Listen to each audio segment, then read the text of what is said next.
रोहिणीताईंनी आज आम्हाला सगळ्यांना बोलवलं होतं, कारण एक तर 2024मध्ये दोन महत्त्वाची इलेक्शन्स आहेत, लोकसभा आणि विधानसभा.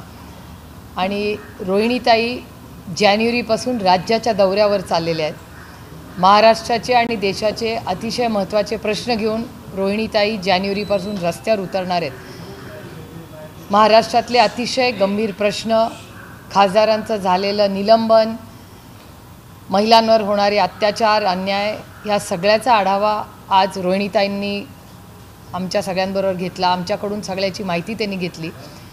आणि रोहिणीताई जानेवारीपासून राज्याच्या दौऱ्यावर चालल्या आहेत. सगळ्या जिल्ह्यांमध्ये जातील, महिलांशी चर्चा करतील. महागाई, बेरोजगारी, महिलांवरचे अत्याचार, या सगळ्याचा आढावा त्या जानेवारीपासून घेणार आहेत. आणि महाराष्ट्रातल्या महिलांचे, युवकांचे जे महत्त्वाचे प्रश्न आहेत, त्यांची जी सुखदुःख आहेत, त्याला न्याय देण्यासाठी राष्ट्रवादी काँग्रेस पक्ष पूर्ण ताकदीने महाराष्ट्रातल्या या सक्षम, कर्तृत्ववान महिलांच्या बाजूने उभे राहणार आहेत. कारण आज महाराष्ट्र आणि केंद्र सरकार न्याय महिलांवर करतंय, खासदारांवर करतंय. जे नवीन कायदे त्यांनी आणलेले आहेत हे चिंताजनक आहेत. म्हणजे साधी गोष्ट की जो टेलिकॉमचा कायदा आणला आहे, ज्याच्यातून कुणाचाही फोन ते आता रेकॉर्ड करू शकतात, कंप्लीट इन्व्हेजन ऑफ प्रायव्हसी. उद्या कोणीही एखाद्या महिलेचा फोन रेकॉर्ड करेल, मग तिच्या प्रायव्हसीचं काय, असे अनेक गंभीर प्रश्न आज रोहिणीताईंनी आमच्या सगळ्यांसमोर मांडले. फौजियाताई आज इथे आहेत, तर फौजियाताई आणि मी मिळून रोहिणीताईंना आम्ही काय काय काम गेल्या सेशनमध्ये केलं, काय बिलांची सगळी जी माहिती होती त्याची सविस्तर चर्चा झाली. कारण का 3 महत्त्वाच्या बिलांवर केंद्र सरकारमध्ये विरोधी पक्ष नसताना चर्चा झाली. एक म्हणजे जो क्रिमिनल लॉचा बिल आहे, तो एक अतिशय महत्त्वाचा आहे. त्याच्यानंतर फोन रेकॉर्डिंगचा, आणि तिसरा मीडियाचा. त्यामुळे तिन्ही विरोधी पक्ष नसताना हे कायदे पास केलेले आहेत, जे असंविधानिक आहे. ज्या पद्धतीने आम्हाला काढण्यात आलं पार्लमेंटमधून, आणि पुढची दिशा काय ह्याच्यावर सविस्तर आमची चर्चा झालेली आहे. आणि पुढे हे प्रश्न महाराष्ट्राच्या मायबाप जनतेपर्यंत नेण्याचं काम रोहिणीताई करणार आहेत. आणि ह्याच्यासाठी आमची आजची मीटिंग होती. करणार नाही, आधीच आहे.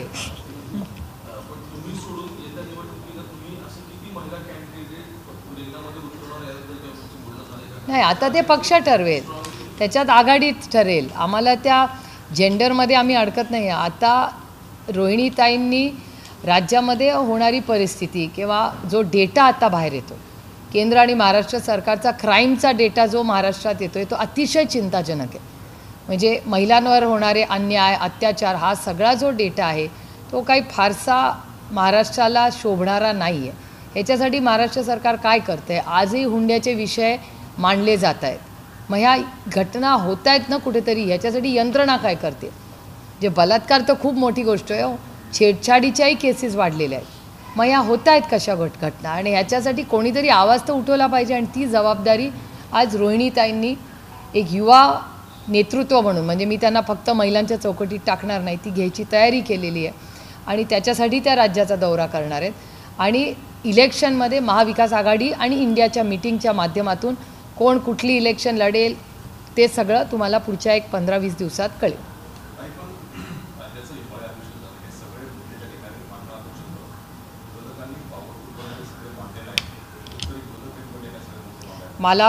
पण मी जे काय तुमच्या सगळ्यांच्या चॅनलवर बघितलं, मला वाटतं माननीय जयंत पाटलांनी ह्याच्यावर सविस्तर भाषणं केली आहेत, जी तुमच्याच सगळ्यांच्या चॅनल्सवर मी पाहिली.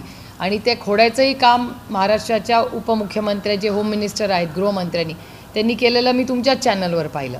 त्याच्यामुळे जो डेटा कॅनॉट लाय ना, जयंतरावांनी डेटा मांडला, तो खोडला गृहमंत्र्यांनी, पण डेटा हा त्यांचाच मंत्रालयाचा डेटा आहे ना, नंबर्स कॅनॉट लाय.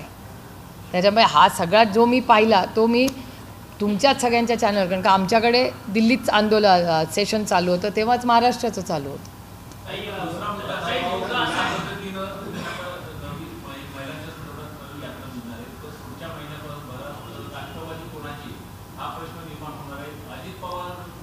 राष्ट्रवादी पक्ष मागत आहे आणि दुसरं कोण म्हटलं जायची गरज नाही, राष्ट्रवादी पक्ष आमच्याकडेच आहे. अशा पद्धतीने माझा इलेक्शन कमिशनवर पूर्ण विश्वास आहे. इलेक्शन कमिशन न्याय देईल एवढीच माझी माफक अपेक्षा आहे. या संपूर्ण हिवाळी अधिवेशनामध्ये खरंतर विरोधक सत्ताधाऱ्यांना कोंडीत पकडण्यासाठी कमी पडले आणि त्या संदर्भातची वाच्यता जी आहे ती आता विरोधी पक्षांमधल्या काही नेत्यांकडून केली जाते. खरंतर जे विकास निधी आहे ते काँग्रेसच्या नेत्यांना मिळालेला आहे अशी टीका जी आहे ती तुमच्याच पक्षातील जितेंद्र आव्हाड समोर करताना पाहायला मिळतात. म्हणजे विरोधकांमध्ये कुठेतरी मतभेद आहेत का महाविकास आघाडी? मी तुम्हाला खरं सांगू, इथलं नाही मी सांगू शकत, कारण का मी असेंब्लीमध्ये नाही, मी लोकसभा लढते. पार्लमेंटमध्ये पूर्ण ताकदीने आम्ही लढलो आहे आणि तुम्ही आमचे डिबेट्स पाहिले, आमची आंदोलनं पाहिली. त्याच्यात दिल्लीमध्ये इंडिया आणि महाविकास आघाडी ही पूर्ण ताकदीने लढली आहे आणि म्हणूनच ते आम्हाला घाबरले आणि म्हणूनच आम्हाला त्यांनी बाहेर काढलं, कारण काही गरजच नव्हती. नाही, एक वाक्यता आहेतच ना. कुठे तुम्हाला दिसते? उद्धवजी स्वतः आले होते दिल्लीला. महाविकास आघाडीची अतिशय उत्तम मीटिंग झाली. सोनियाजी, राहुलजी, उद्धवजी, सगळ्या नेत्यांची, संजय राऊतजी त्या मीटिंगला होते, आदरणीय पवार साहेब होते, नितीश, सगळ्यांचीच अतिशय चांगल्या मीटिंग दिल्लीमध्ये झाल्या.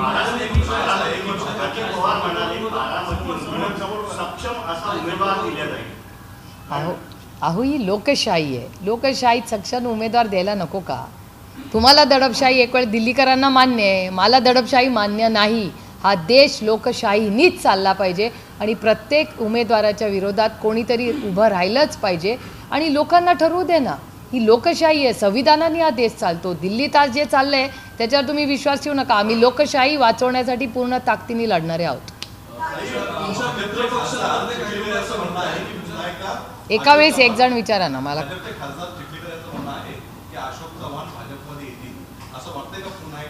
मला असल्या काय गोष्टी माहिती नसतात. मला माहिती नसतात असल्या गोष्टी. ज्यांना माहिती आहे त्यांना विचारा.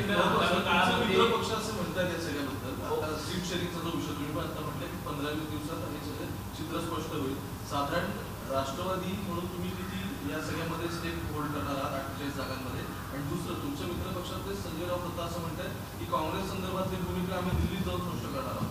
तर नक्की यामध्ये काय सुरू? बरोबर आहे ना, राऊत साहेब म्हणतात ते. अर्थातच आमच्या तिघांमधल्या काही चर्चा इथे होतील राज्यात पहिल्या स्टेपला आणि काही झालेल्याही आहेत ऑलरेडी आणि त्या दिल्लीमध्ये आम्ही सगळे चर्चा करून फायनल होईल, कारण का ते इंडियाचा पण तो अविभाज्य भाग असेल ना. त्याच्यामुळे काही चर्चा इथे ज्या झालेल्या आहेत त्याची एक पहिली स्टेप ही दिल्लीच्या परवा उद्धवजी आले होते तेव्हा सविस्तर चर्चा ऑलरेडी झालेली आहे सीट शेअरिंगची दिल्लीमध्ये.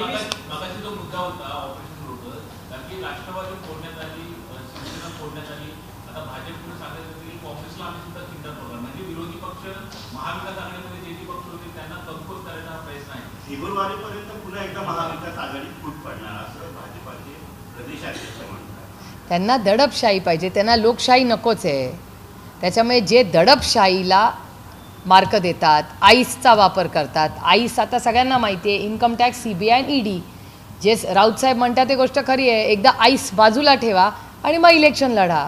त्याच्यामुळे दडपशाही, तुम्ही विचार करा, 150 खासदार आम्ही काय केलं की 150 खासदार बाहेर काढले आणि 150 खासदार बाहेर काढून तुम्ही विधेयकं पास करता. याचा अर्थ काय? याचा अर्थ सरकारला काहीतरी भीती वाटली होती ना, नाही तर कशाला 150 खासदार काढतील? ते 300 आहेत, आमच्या दुप्पट आहेत. लोकसभेमध्ये काय गरज होती आम्हाला काढायची? असं काय आम्ही केलं होतं जे भारतीय जनता पक्षाने आधी केलेलं नाही? संजय राऊत यांनी खासदारकीच्या निवडणुकीमध्ये 23 जागा आम्ही लढणार ठाकरेगड असं त्यांनी दावा केला. या त्यांच्या वक्तव्याशी तुम्ही सहमत आहात? हो, चर्चा तर होऊ द्या ना, चर्चा होऊ द्या. चर्चेतून तुम्हाला कळेल हळूहळू काय होतं, कसं होतं.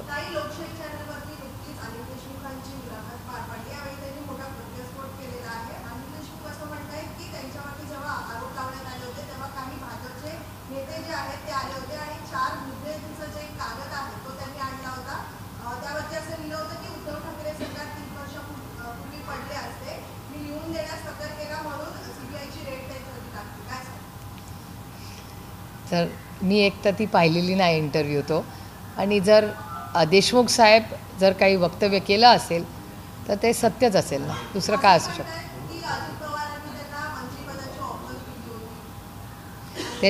त्यांनी जर इंटरव्ह्यू दिला असेल तर त्याच्यात सत्यच असेल ना, कारण का चॅनलवर बोललेत ते.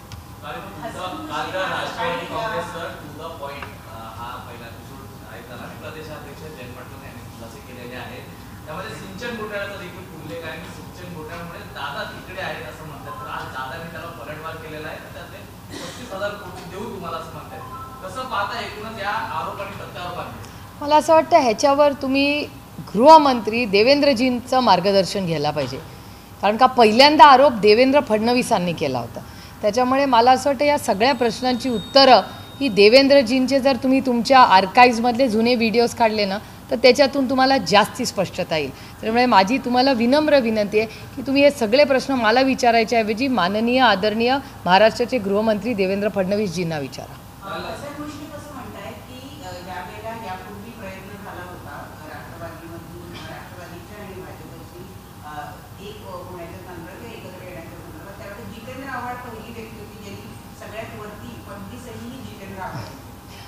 माझ्या मनात एकतर वयाने फार मोठे आहेत माझ्यापेक्षा मुश्रीफ साहेब, आणि मुश्रीफ साहेबांच्याबद्दल माझ्या मनात प्रेमच आहे, कारण मी खूप कन्फ्युज्ड आहे त्यांच्या बाबतीत.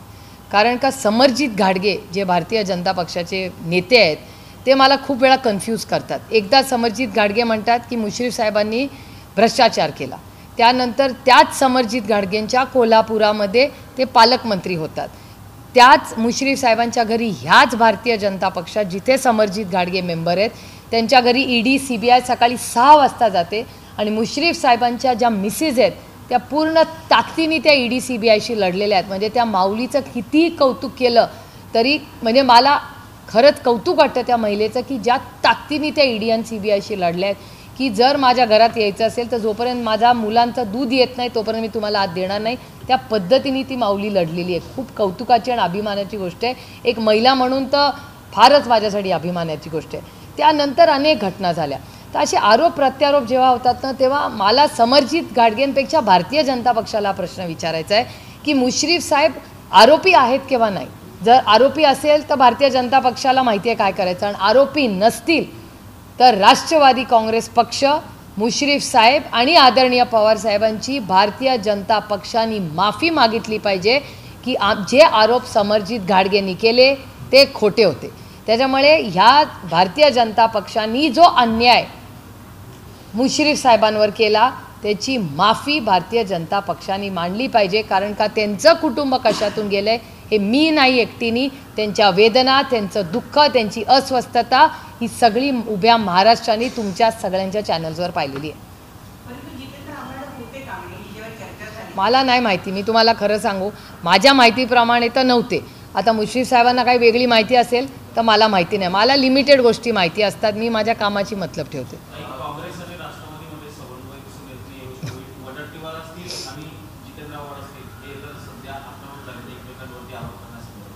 तुम्ही खूप मोठा स्टेटमेंट करताय. कालच आदरणीय पवारसाहेबांनी राहुल गांधी आणि सोनियाजी गेल्या 2-3 दिवसात किती वेळा एकत्र होते. त्याच्यामुळे एखादा स्टेटमेंट एका मोठ्या कुटुंबामध्ये एखादं स्टेटमेंट कमी जास्त झालं म्हणून जे पालकाच्या जागेवर सगळे आहेत ते रोजच भेटत आहेत. काल तुम्ही फॉलो नाही का केली स्टोरी आमच्या दिल्लीच्या आंदोलनाची?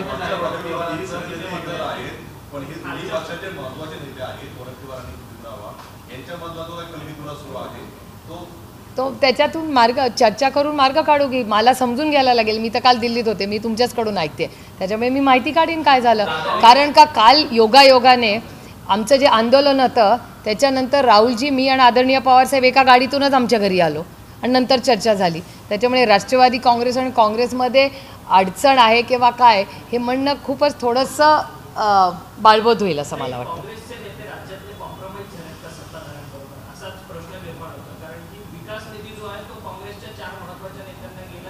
असं नाही कॉम्प्रोमाइज असं नसेल हो. सगळं काय म्हणजे कॉम्प्रोमाइज असेल असं मला वैयक्तिकपणे वाटत नाही. कारण का एखाद्याला निधी आला म्हणजे तो कॉम्प्रोमाइज असं होऊ शकत नाही ना. त्यांनी त्याचा फॉलोअपही करू शकतं, तेही असू शकतं. त्याच्यामुळे आपल्याला आता मी कालच रात्री दिल्लीवरून आले, तुम्ही मला खूप माहिती दिलेली, जरूर मी दोन्ही नेत्यांशी बोलून त्याची माहिती नक्की घेईन आणि त्याचं उत्तर तुम्हाला देईन.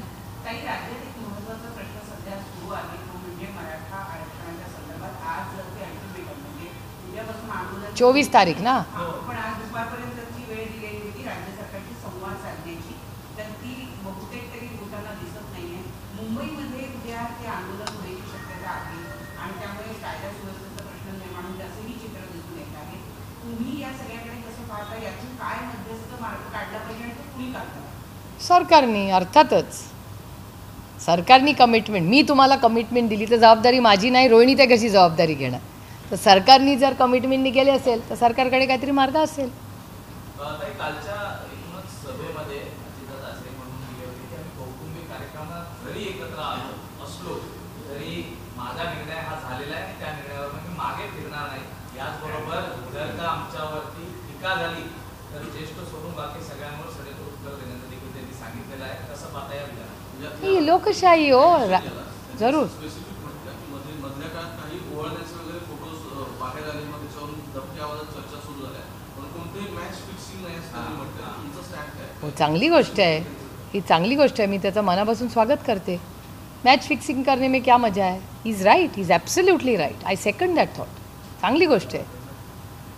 आणि लोकशाही हो, प्रत्येकाला आपला मार्ग निर्णय घ्यायचा अधिकार आहे की नाही. आणि आमच्या घरात ही काय पहिली केस झालेली नाही. तुम्ही ND पाटील आणि आदरणीय पवारसाहेबांचं विसरला का? मग त्याच्यात काय गैर नाही.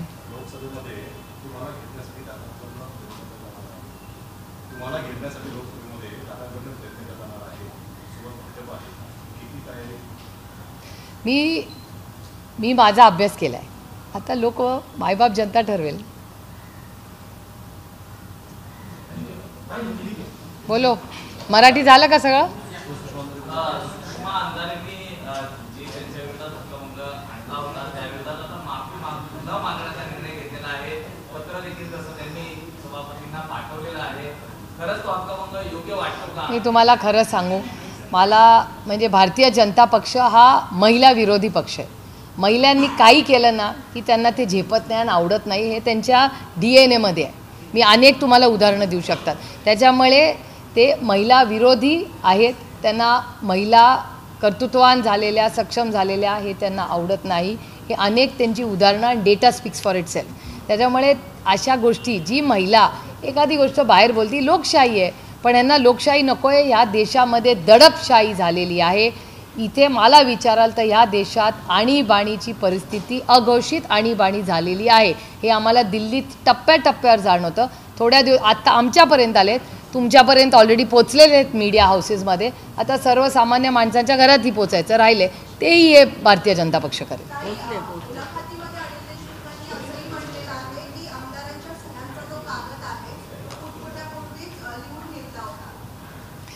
हे बघा, देशमुख साहेब आमच्या पक्षाचे वरिष्ठ नेते आहेत. त्यांनी ज्या ज्या गोष्टी झाल्या असतील, सांगितल्या आहेत, त्या बरोबरच असणार ना, अर्थातच. Anything else? मराठी झालं? पहिलं मराठी कंप्लीट करू, मग हिंदी घेऊ. इलेक्शन कमिशनची लढाई तुमची सुरू आहे, पण जानेवारी महिन्यामध्ये तुमची अपात्रतेसंदर्भात सुनावणी सुरू होती. साधारण याच्या आधीचा अध्यक्षांचा अर्थात निर्णय आलेला नाही, पण त्या प्रोसेसला शिवसेनेचा बराच वेळ गेला. येणाऱ्या निवडणूक आहेत त्या दरम्यान तुमची सुद्धा प्रक्रिया पार पडणार आहे. जरी 21 जानेवारीचा अल्टिमेटम असला तरी कशा पद्धतीने जाईल तुम्हाला असं? एकदा लढायचं ठरवल्यावर विषय येतोच कुठे. आणि आम्ही सत्यासाठी लढतोय. आमची काही वैयक्तिक लढाई कुणाशीही नाही. ही सत्याची लढाई आहे आणि त्याच्यात काय प्रॉब्लेम आहे? माझं काय म्हणणं आहे, जे सत्य आहे हे लोकांच्यापर्यंत असतं आणि सत्यमेव जयते. झालं? मराठी झालं का सगळं? झालं का मराठी? चला हिंदी.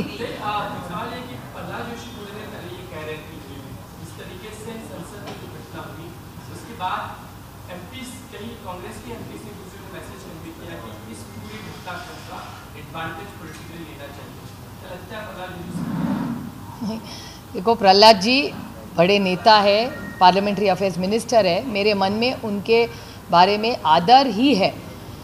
लेकिन जिस तरह से वो घटना रही, मैं खुद पार्लियामेंट में थी जिस दिन हल्ला हुआ, और हमारी मांग क्या थी? हम सिर्फ चर्चा चाहते हैं और हम चर्चे के लिए तैयार थे. लेकिन सरकार चर्चा नहीं करना चाहती, इसलिए 150 MPs को निकाला गया. नहीं तो क्यों निकालते 150 लोगों को? देश के इतिहास में कभी ऐसे नहीं हुआ.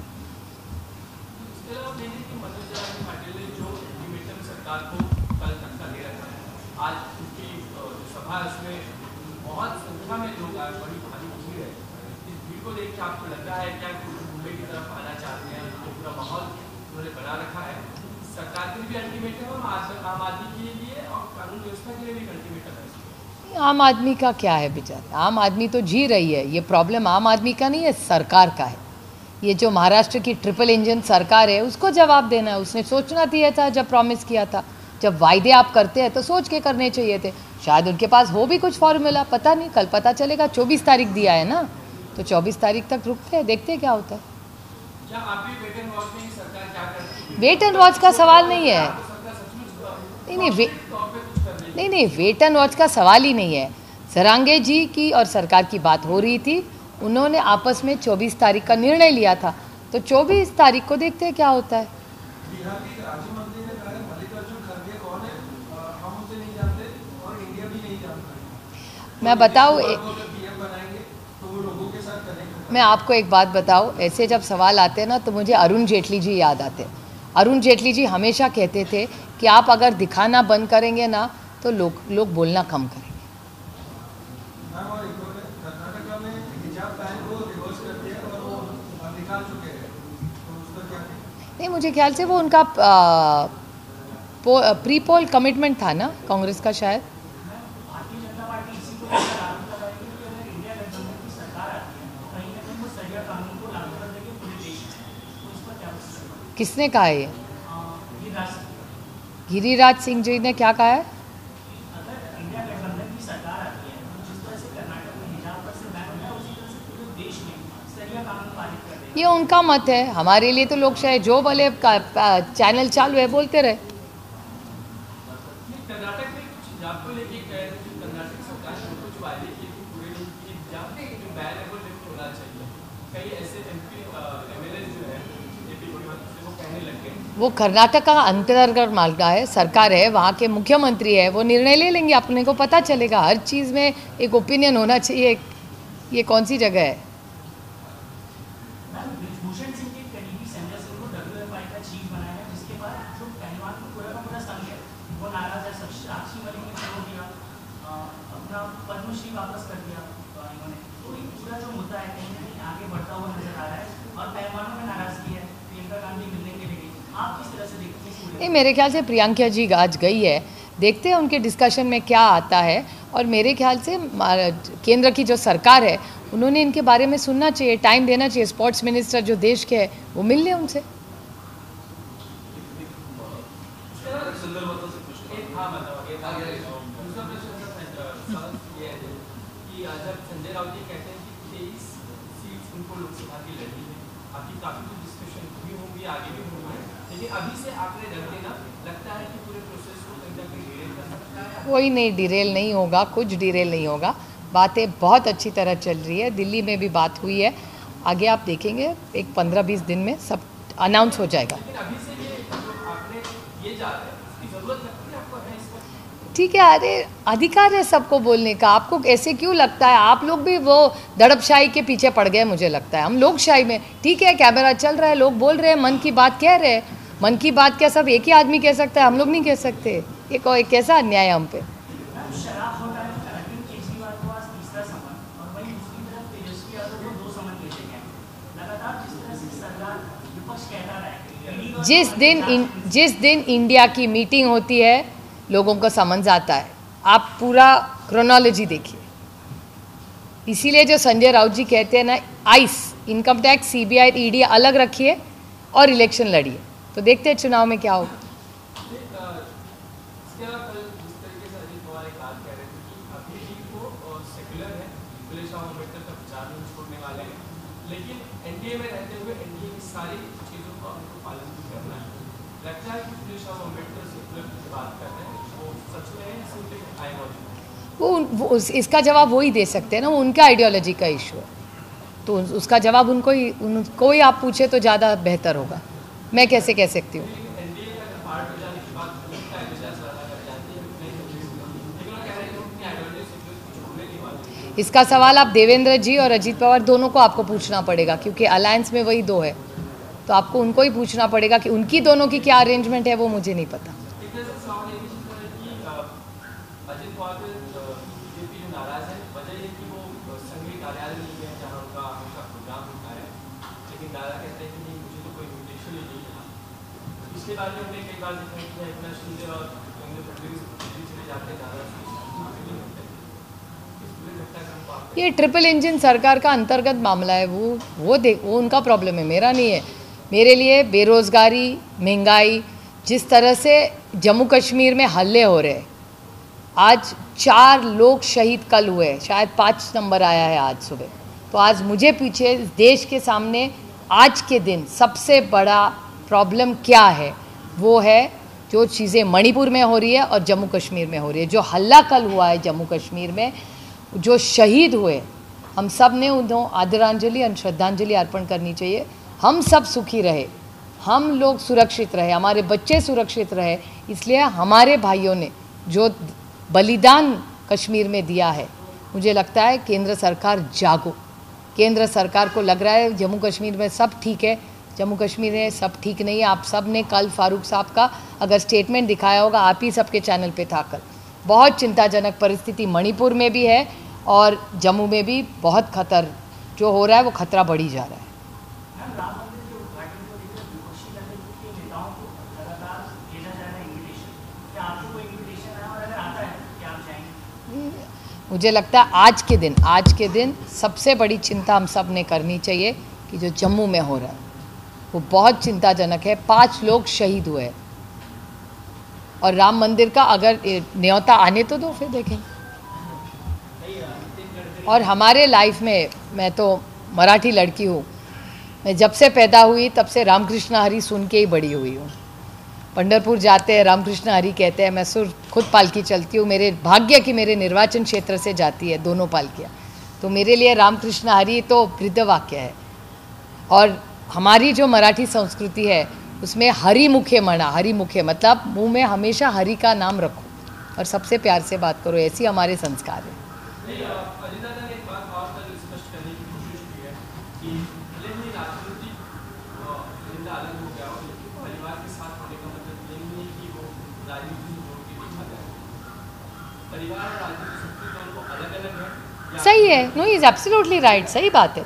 मैंने तो कितनी बार ऐसे यही तो कहा है मैंने। वो कह रहे हैं कि हमारी पार्टी के लोग हम अवस्था में हो, ये मैंने स्पष्ट करने की कोशिश की। नहीं, सही है बात, अच्छी बात है, अच्छी बात है। आप भूल गए, शायद आप में से बहुत यंग लोग हो, पैदा भी नहीं हुए थे तब या छोटे होंगे तब। ND पाटिल जी जो मेरी बुआ के पति है और आदरणीय पवार साहब दोनों अलग अलग पार्टियों में काम करते थे, हर त्यौहार साथ में मनाते थे, तभी तो चैनल नहीं था। पार्टी का चिन्ह और नाम किसे जाएगा, इसको लेकर कभी भी शायद इसको लेकर फैसला आ सकता है। आपने पिछली बार हमेशा आरोप लगाया कि जिस तरीके से प्रफुल्ल पटेल ने हमेशा बात किया कि तारीफ दी हुई कि उन्हीं को जाएगा, और कल की भी मीटिंग में यही बात सामने आई। क्या हुआ कल की मीटिंग में? कल की मीटिंग में भी यही कहा है कि चिन्ह और नाम हमें मिलेगा, इसको लेकर वो आश्वस्त है। किसने कहा ये करेंगे जब अपनी बातें रख रहे थे, उसने कहा कि मिलेगा, इसको लेकर वो आशावादी है। कि आप भी उतनी आशावादी हैं, आपको लग रहा है कि आप क्या हो? वेल, इलेक्शन कमीशन में हमने हमारी साइड रखी है, अभी सत्यमेव जयते।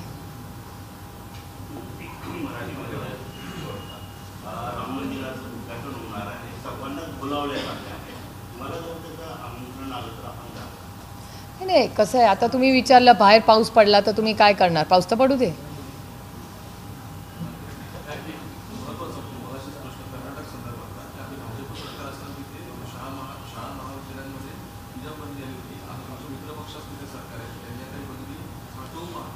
मला असं वाटतं कर्नाटकाचा अंतर्गत प्रश्न नाही, त्यांनी काहीतरी चर्चा केली असेल ना, तो अधिकार आहे ना, ही लोकशाही हो। नाही, पण तो कर्नाटकाचा वैयक्तिक प्रश्न आहे ना, आणि काहीतरी काँग्रेस पक्षाने कमिटमेंट केली असेल। आपण सगळ्यांच्या आयुष्यात कशाला ढवळाढवळी करायची आणि तो अधिकार कोणी दिला? आणि लोकशाही आहे का या देशात? आमच्यासाठी तरी लोकशाही आहे आणि आमचा प्रयत्न की ती लोकशाही टिकली पाहिजे, कारण का आज गदा आमच्यावर आहे, तुमच्यावर आलेलीच आहे अर्धी गदा, पण सर्वसामान्य मायबाप जनतेवरती गदा येऊ नये ह्याच्यासाठी या देशाचं संविधान वाचवण्यासाठी आज मला विचाराल तर इंडियाची जबाबदारी वाढली आहे। आता हे फक्त कुणाच्या विरोधात नाही आहे, या देशाचं संविधान आणि तुम्हाला मला मोकळा श्वास घ्यायला यावा याच्यासाठी आम्हाला लढावं लागणार आहे। ज्या महात्मा गांधींनी उभा आयुष्य तुम्हाला मला स्वातंत्र्य मिळावं ह्याच्यासाठी जे योगदान भारतरत्न डॉक्टर बाबासाहेब आंबेडकरांनी दिलं, पंडित जवाहरलालने दिलं, वल्लभभाई पटेल, किती नावं घेऊ, अशा ज्या लोकांनी उभं आयुष्य तुमच्या आणि माझ्यासाठी केलं, त्यांच्यासाठी आदरांजली श्रद्धांजली द्यायची असेल तर आज संविधान वाचवण्यासाठी या देशामध्ये तुम्हाला आणि मला स्वातंत्र्य आणि मोकळा श्वास घेण्यासाठी पूर्ण ताकदीने आम्हाला लढावं लागेल. कारण का आज ज्या घटना देशात होत आहेत ह्या चुकीच्या होत आहेत आणि त्या दुर्दैवी आहेत. नितीन गडकरी यांनी 4 दिवसांपूर्वी एक महत्त्वाचं स्टेटमेंट केलेलं आहे. आज दुर्दैव आहे खरं तर, ना उजवे ना डावे, फक्त संधी साधू लोक जे आहेत ते आता राजकारणात आहेत. कोण कुठल्या पक्षात कधी घुसतंय, कधी बाहेर जातात, कुठे जातात हे कोणीच काही सांगू शकत नाही, असं वक्तव्य त्यांनी माध्यमांसमोर केलेलं होतं. त्यांच्या वक्तव्याशी काय तुम्ही सहमत आहात? माझ्या मनात आदरणीय गडकरी साहेबांबद्दल आदर प्रेम हाय कायम कालही होतं, आजही आहे आणि उद्याही राहील. ते या देशाचे मोठे नेते आहेत आणि ओरिजिनल भारतीय जनता पक्षावाले. त्याच्यामुळे संघटना विचारधारा ह्याच्याबद्दल ते कटिबद्ध आहेत आणि ते जे काही बोलतात ते नेहमी खरंच बोलतात आणि योग्य बोलतात. त्याच्यामुळे संघटनेच्या बाबतीत त्यांचं जे म्हणणं आहे ते मला असं वाटतं ते योग्यच राहील.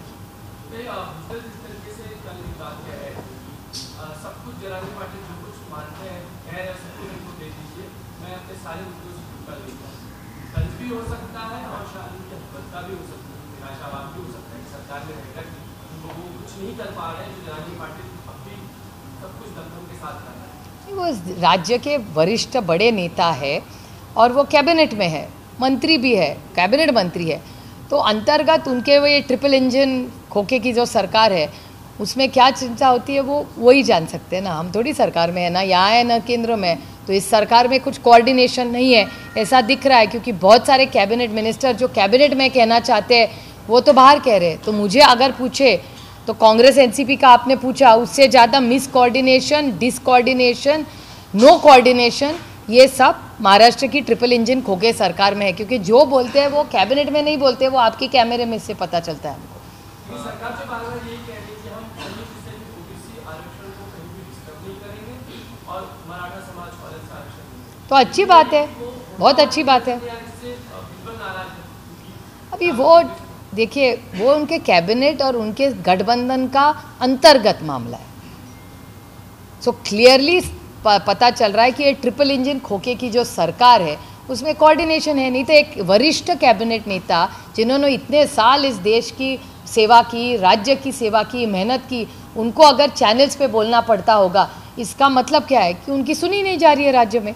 कैबिनेट मीटिंग में कोई मान सम्मान नहीं शायद दे रहा होगा, सुन नहीं रहा होगा, इसलिए वो दुखी होकर आपको बोल रहे होंगे. आज मराठी प्रश्न होता की ज्या पद्धतीने सरकार जरांगे पाटलांच्या मागण्या मान्य करत आहेत आणि काल भुजबळांनी त्याला दिलेलं उत्तर तरी मी त्यांचं पाहायला मिळतंय. भुजबळ साहेब एकूणच सगळ्याच गोष्टी ज्या आहेत ते जरांगे पाटलांना विचारूनच करा आता यापुढे असं देखील ते सरकारला उपरोक्त म्हणत आहेत. कसं पाहता? एक तर आदरणीय माननीय भुजबळ साहेब वयाने मोठे आहेत, ज्येष्ठ आहेत आणि त्यांच्या वेदना जर त्या तुमच्यासमोर मांडत असतील तर याचा अर्थ काय होतो की ते हताश होऊन कदाचित महाराष्ट्र सरकार त्यांचं ऐकत नसेल. ते या देशाचे मोठे नेते आहेत, वरिष्ठ नेते आहेत आणि त्यांनी ह्या सगळ्या विषयामध्ये दुर्दैवाने त्यांचं कोणी ऐकत नाही. किती वर्ष त्यांनी मेहनत केली आहे, 40-50 वर्ष ते राजकारणात समाजकारणात आहेत. शून्यातून एवढं मोठं त्यांनी जग विश्व उभं केलं आहे. त्याच्यात कॅबिनेटमध्ये म्हणजे मला आठवतं आहे की राऊतसाहेब म्हणायचे कॅबिनेटमध्ये गँगवॉर चालला आहे का, गँगवॉर चालला आहे. कदाचित त्या गँगवॉरमुळेच भुजबळ साहेब दुखावले गेले असतील. कारण का ज्या गोष्टी कॅबिनेटमध्ये कदाचित कोणी ऐकत नसेल त्यांचं, म्हणून कदाचित दुःख वाटत असेल. ते वयानी पण मोठे आहेत, कर्तृत्वानी मोठे आहेत, त्यांचं दुःख त्यांनी प्रांजळपणे तुमच्यासमोर मांडलं असतं. देश विदेशातील प्रत्येक घडामोडींचे लाईव्ह अपडेट मिळवण्यासाठी आता साम टीव्हीच्या सर्व सोशल मीडिया प्लॅटफॉर्मला लाईक, फॉलो आणि सबस्क्राईब करा. तसंच सर्व नोटिफिकेशनसाठी बेल आयकॉन प्रेस करायला विसरू नका.